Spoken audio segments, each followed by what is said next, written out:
ഭക്ഷണത്തിലെ എരിവ് അഥവാ സ്പൈസി ഫുഡുകൾ എപ്പോഴും ഒരു തർക്ക വിഷയമാണ്. ചില ആളുകൾക്ക് ഇത് വല്ലാതെ ദഹനക്കേട് ഉണ്ടാക്കും, എന്നാൽ ചില ആളുകൾ ഇത് ഹാർട്ടിന് നല്ലതാണെന്ന് പറഞ്ഞു നിൽക്കും. ആഴ്ചയിൽ 4 ദിവസമെങ്കിലും എരിവുള്ള ഭക്ഷണം കഴിക്കുന്ന ആളുകളിൽ ഹൃദയാഘാത സാധ്യത 40% വരെ കുറവാണ് എന്നുള്ളത് ഒരുപാട് പഠനങ്ങളിൽ കണ്ടിട്ടുണ്ട്. എന്നാൽ ഇതേ എരിവ് നിങ്ങളുടെ വയറിനെ നശിപ്പിക്കും എന്നുള്ളതും പഠനങ്ങൾ കാണിക്കുന്നുണ്ട്. അപ്പോൾ ഈ വൈരുദ്ധ്യത്തിന്റെ രഹസ്യം എന്താണ്? എങ്ങനെയാണ് എരിവ് മെറ്റബോളിസത്തെ ഉയർത്തുന്നത്? ഹൃദയാരോഗ്യത്തിനായി എരിവിനെ എങ്ങനെ നമുക്ക് നല്ല രീതിയിൽ ഉപയോഗിക്കാം? നമ്മുടെ കേരളീയ ഭക്ഷണത്തിൽ മുളകിനും മസാലകൾക്കും വലിയ സ്ഥാനമുണ്ട്. മുളകിനകത്തുള്ള കാപ്സൈസിൻ എന്ന ഘടകമാണ് അതിന് എരിവ് നൽകുന്നത്. ഇത് വെറും ഒരു സ്വാദല്ല, മറിച്ച് ശക്തമായ ഒരു മരുന്നാണ്. എരിവുള്ള ഭക്ഷണം കഴിക്കുമ്പോൾ ശരീരത്തിൽ പല മാറ്റങ്ങളും സംഭവിക്കുന്നു. ചിലത് ഹാർട്ടിന് നല്ലതാണ്, ചിലത് ദഹന വ്യവസ്ഥക്ക് വെല്ലുവിളിയാണ്. ഒന്നാമതായിട്ട് നമ്മൾ അറിയേണ്ടത് എരിവുള്ള ഭക്ഷണങ്ങൾ മെറ്റബോളിസം വർദ്ധിപ്പിക്കുന്നു, തടി കുറക്കാൻ സഹായിക്കുന്നു എന്നുള്ളതാണ്. എരിവ് കഴിക്കുമ്പോൾ ശരീരതാപം അല്പം ഉയരുന്നുണ്ട്. ഇത് കൊഴുപ്പ് കത്തിക്കാൻ സഹായിക്കും, അമിതവണ്ണം കുറയ്ക്കാനും നല്ലതാണ്. ഒരു തണുത്ത എഞ്ചിൻ പെട്ടെന്ന് ചൂടാകുന്ന പോലെയാണ്. എരിവ് കഴിക്കുമ്പോൾ ശരീരം ചൂടാവുന്നു, കാലറി പെട്ടെന്ന് കത്തിപ്പോകുന്നു. രണ്ടാമത്തെ എരിവിന്റെ ഗുണം എന്ന് പറയുന്നത് ഇത് പ്രകൃതിദത്തമായ ഒരു വേദന സംഹാരിയാണ്. എരിവ് നാവിലെത്തുമ്പോൾ അത് വേദനയായിട്ട് തലച്ചോറ് തിരിച്ചറിയാണ്. ഉടനെ തന്നെ തലച്ചോറിൽ നിന്നും എൻഡോർഫിനുകൾ എന്ന് പറയുന്ന കെമിക്കലുകൾ ഉൽപ്പാദിപ്പിക്കുന്നു. എൻഡോർഫിനുകളാവട്ടെ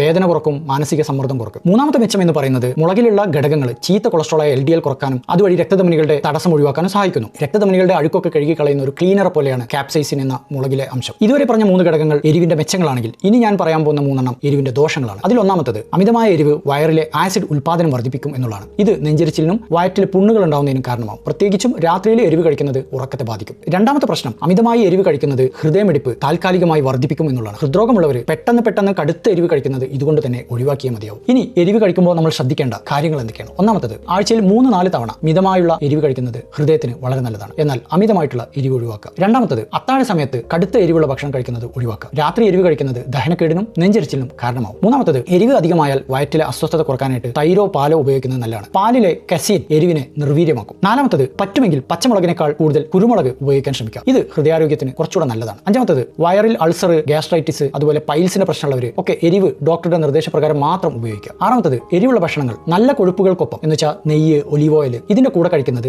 കാപ്സൈസിൻ ആഗിരണം ചെയ്യാൻ സഹായിക്കും. നിങ്ങൾ നന്നായിട്ട് എരിവ് കഴിക്കുന്ന ആളാണോ? എരിവ് കഴിച്ചാൽ നിങ്ങൾക്ക് നെഞ്ചരിച്ചിൽ വരാറുണ്ടോ? കമന്റ് ചെയ്യുക.